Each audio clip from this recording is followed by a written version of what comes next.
않으면 지소미아를 언제든지 종료할 수 있다는 것입니다. 그럼에도 일본은 당시 지소미아 종료와 수출 규제를 별개의 문제라고 했습니다.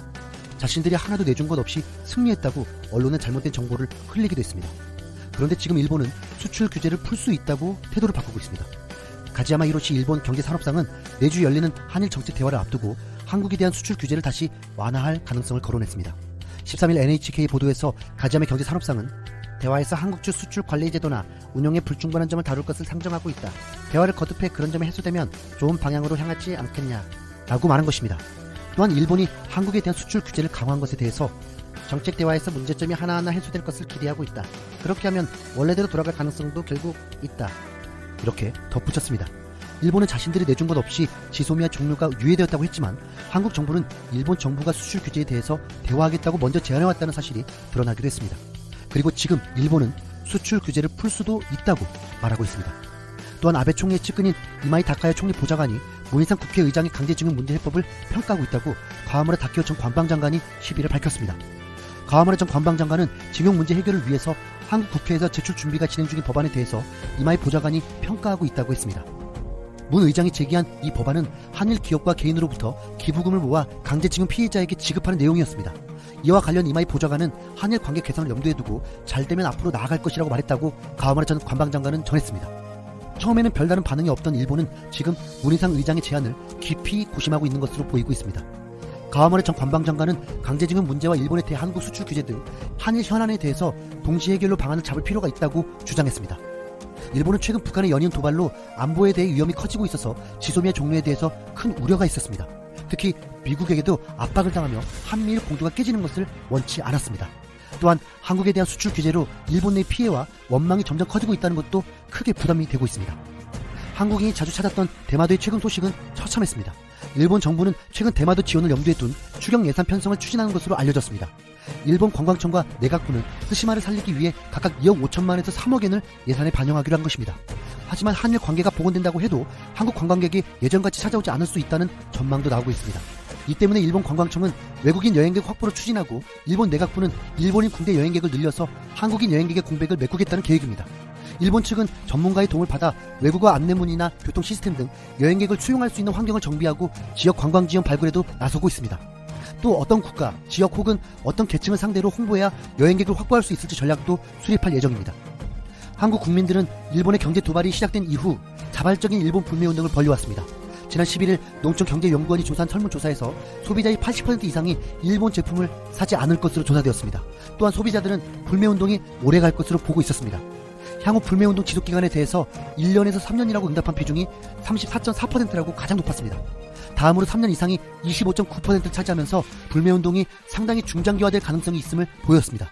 일본이 수출 규제를 시작했을 때 한국이 타격을 입고 일본 측의 규제를 풀어달라고 사정하길 바랬겠지만 지금의 결과는 일본이 먼저 수출 규제를 풀지 않으면 피해가 더 커지고 있는 상황이 되어버렸습니다. 한국의 국민들은 과거와 다른 정신과 국력을 일본에게 보여주었습니다. 이상 진심TV였습니다. 박항서 감독은 60년 만에 우승을 이뤄내며 베트남 축구 역사를 새로 썼습니다. 지난 2017년 10월 베트남 대표팀을 맡으면서 엄청난 업적을 세우고 훌륭한 인품까지 인정받으면서 박항서 감독은 그야말로 베트남의 영웅이 되었습니다. 박항서 감독 때문에 베트남은 한국에 대해 좋은 인식을 가지게 되었습니다. 이 같은 박항서 효과로 베트남에선 지금 금융에서도 한류 바람이 불고 있습니다. 최근 박항서 감독을 광고 모델로 쓰고 있는 신한 베트남은행의 고객 수가 150만 명을 넘어섰습니다. 신한은행은 광고 모델로 박항서 감독과 베트남의 박지성으로 불리는 런수원 찌영 선수를 내세웠습니다. 신한 베트남은행은 36개 전 영업점 외부 광고와 현지 언론 홍보에 박항서 감독을 활용하며 각종 SNS에서도 브랜드 홍보도 동시에 진행하고 있습니다. 박항서 감독으로 인해 각종 대회에서 큰 성과를 내자 베트남 국민들의 축구에 대한 열기가 뜨거워졌습니다.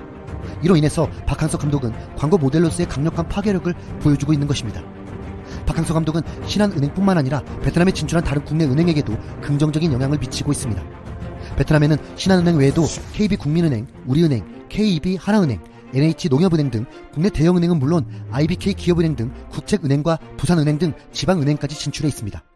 최근 한국 정부는 신남방 정책 기조에 맞춰서 글로벌 금융 영토를 적극적으로 넓히고 있습니다. 아세안에 진출한 국내 금융회사들의 점포수가 7년 만에 2배가량으로 증가했습니다. 금융위원회가 배포한 자료에 따르면 인도네시아, 베트남 등 아세안 지역에 진출한 국내 금융사 점포는 올해 6월 기준 150개로 집계되었습니다. 이는 2011년 말보다 92% 늘어난 수치입니다. 한국의 은행들은 베트남에 이어 인도와 미얀마까지 진출을 확대하고 있습니다. 동남아 현지 은행을 인수 합병하거나 신규 지점 개설을 통해 현지화 전략의 속도를 내고 있는 것입니다. KB 하나은행은 베트남 자산규모 1위 베트남 투자개발은행에 지분 15%를 취득하면서 외국인 전략적 투자자 지위를 확보했고 신남방 정책 주요 대상국인 인도 구루그람시에 두 번째 지점을 열었습니다. 구루그람 지점은 인도 수도권에 진출한 120여 개 한국계 기업과 인도 현지 유망 업체들에게 금융 지원을 할 예정입니다. 또한 미얀마와 캄보디아에서도 한국 은행들이 다양한 형태로 진입을 시도하고 있습니다. 아세안 국가들의 한국의 은행들이 대거 진출하면서 최근 한 아세안 특별 정상회의에서 내년 인도네시아 자카르타에 아세안 금융협력센터를 세우기로 했습니다. 한국의 신남방 특위는 이 센터를 통해 각종 인프라 사업을 벌이는 아세안 국가의 각종 금융 지원을 벌일 예정입니다. 동시에 국내 민간 금융사와 기업의 신규 진출과 현지화를 도울 계획입니다. 은행을 비롯한 국내 금융사들이 확보한 해외 점포에서 아세안권의 자산 비중은 14% 수준이지만 당기순이익은 전체의 29%를 차지하는 주요 시장이 되고 있습니다. 국가별로 살펴보면 베트남이 가장 높았습니다. 이어 캄보디아, 미얀마, 인도네시아, 필리핀, 싱가포르 순이었습니다. 6개 국가 모두 한국에서 영업한 국내 은행의 ROE보다 높았습니다. 결국 한국에서의 영업보다 이들 국가에서 이익이 더 컸다는 것입니다. 한국의 금융은 급격히 성장하는 아세안 국가들에게 큰 신뢰를 받으며 성장해가고 있습니다. 그 중심에는 한국의 위상을 높이며 불치를 지핀 박항서 감독이 있었습니다. 이상 진신TV였습니다. 삼양식품의 불닭볶음면입니다. 지난해 10월 말에 출시한 불닭볶음면은 3개월 만에 6만 개를 넘게 팔며 폭발적인 인기를 끌고 있습니다. 이제 국내 인기를 넘어서 해외로 수출되면서 그 진가를 입증해 보이고 있습니다. 삼양식품은 불닭볶음면이 외국인들에게 큰 호응을 얻으며 수출해서 놀라운 실적을 내고 있습니다. 가장 높은 호응을 받는 곳은 세계 라면 판매량을 40%를 차지하고 있는 중국이었습니다. 삼양식품의 중국 수출액은 2016년 450억 원에서 2017년 1000억 원으로 2배 넘게 성장했습니다. 중국은 삼양식품의 최대 수출국가로 자리잡아 올해 매출은 1200억 원에 달할 전망입니다. 지난달 11일 중국 광군제에서 삼양식품은 불닭볶음면의 인기를 얻고 약 44억 원어치를 판매하며 최대 매출을 달성하기도 했습니다. 류빈코트라 중국 우한 무역관은 불닭볶음면이 인기를 끌 수 있었던 것은 중국 젊은 층의 큰 호응을 얻었기 때문이다. 이들은 사회적으로 큰 전파력을 지니고 있어 위챗, 모멘트 등 SNS를 통해 한번 인기를 끌면 히트 상품이 되기 쉽다고 말했습니다. 지난 2012년 일본, 독일, 뉴질랜드 3개국으로 수출에 첫 발을 뗀 불닭 브랜드는 2016년 매운맛에 도전하는 파이어 누들 챌린지 흥행에 가장 큰 도움을 줬다는 분석이 있습니다. 파이어 누들 챌린지는 매운 라면에 도전하는 것을 의미하고 있는데 전 세계 유튜브 먹방에서 파이어 누들 챌린지가 인기를 끌면서 많은 외국 유튜버들이 너나 할 것 없이 매운 불닭볶음면에 도전하며 많은 전 세계 젊은이들에게 호응을 얻었습니다. 또한 중국에서 불닭볶음면이 성공한 요인으로는 중국에는 볶음면이 없었기 때문이라는 분석도 있습니다. 한유정 대신증권 연구원은 중국 상위 5개 라면 제조 판매 기업 중 볶음이나 비빔면 제품을 주로 하는 기업은 거의 없으며 히트 제품 또한 존재하지 않다.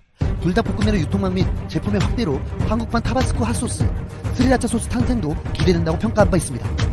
삼양식품 관계자는 불닭볶음면이 중국에서 인기를 얻을 수 있었던 것은 단지 매운맛 때문이 아니며 불닭볶음면의 중독적인 매운맛과 더불어 그 인기를 뒷받침할 수 있는 유통 공급 덕분이라고 설명했습니다. 삼양식품은 전체 매출의 60%를 불닭 브랜드에서 거두고 있고 중국뿐만 아니라 베트남 등 동남아와 미주와 유럽 등 76개국에서 팔리고 있습니다. 이에 불닭 브랜드의 누적 매출은 론칭 7년 만에 1조 원을 돌파했고 누적 판매량은 18억 개나 되었습니다. 삼양식품은 불닭 브랜드로 3년 전 900만 달러에 불과했던 수출을 1억 6천만 달러로 17개나 신장시키는 기염을 토하고 있습니다. 삼양식품은 중국과 아시아권에서 불닭볶음면의 큰 인기를 힘입어 전세계 시장을 공략하기 위해 부단히 노력하고 있습니다. 삼양식품은 소비자들의 의견을 적극적으로 반영해 제품을 출시하는 것으로 유명합니다. 불닭볶음면 인기 이후 까르보나라 스파게티의 조합을 만들어달라는 요구에 까르보 불닭볶음면은 정식 출시한 바 있습니다. 또한 최근에는 매운맛을 먹지 못하는 외국인들을 위해서 매운맛을 대폭 낮춘 라이트 불닭볶음면도 내놓았습니다. 라이트 불닭볶음면은 유탕면 대신 겉면을 사용하고 기존 불닭볶음면에서 매운맛을 완화한 제품입니다. 또한 서양인들의 입맛에 맞는 미트 스파게티 불닭볶음면도 출시한 바 있습니다. 화끈한 불닭 소스와 진한 고기 맛의 토마토 미트 소스가 조화를 이루어 매콤하면서도 풍부한 감칠맛을 느끼게 만들었습니다. 현재 불닭볶음면 시리즈에는 총 15개 외에 브랜드를 이용한 제품도 내놓고 있습니다. 라면뿐만 아니라 불닭 소스, 불닭 오징어, 소시지, 라볶이, 스낵 등 불닭 브랜드를 이용한 제품을 모두 합치면 30개에 달합니다. 올해엔 떡볶이, 만두 등으로 더 넓혀간다는 계획입니다. 최근 K푸드는 전 세계적으로 인기를 끌고 있습니다. 이는 K팝과 한국 드라마, 영화 등의 인기가 K푸드에 관심을 가지게 만드는 요인도 컸지만 SNS를 이용한 마케팅도 큰 효과를 내며 한국 기업들의 지능적인 세계화 전략이 성과를 내고 있는 것으로 보고 있습니다. 한국 기업들은 앞으로 전 세계에 한국의 매운맛을 제대로 보여줄 힘산입니다. 이상 진심TV였습니다.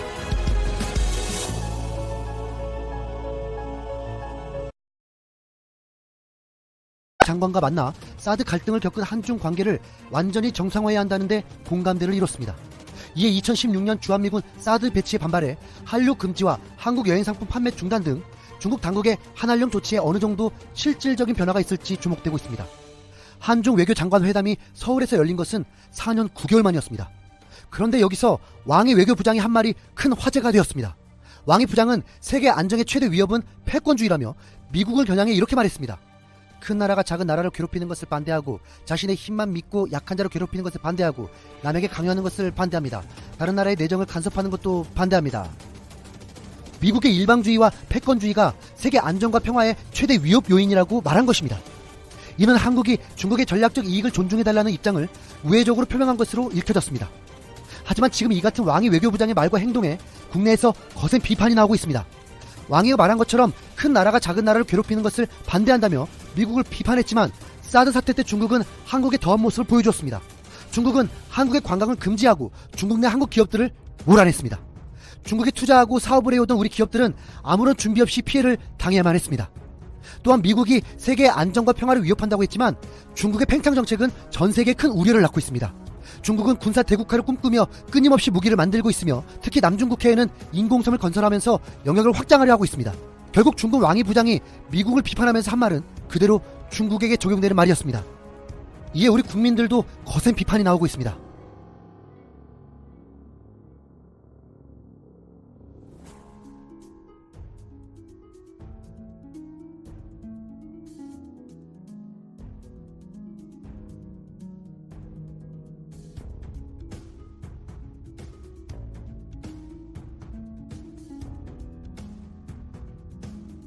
중국이 지금 한국과의 관계를 개선하려 하는 것은 미중 무역 전쟁과 중국을 견제하려는 미국의 인도 태평양 전략 때문인 것으로 보이고 있습니다.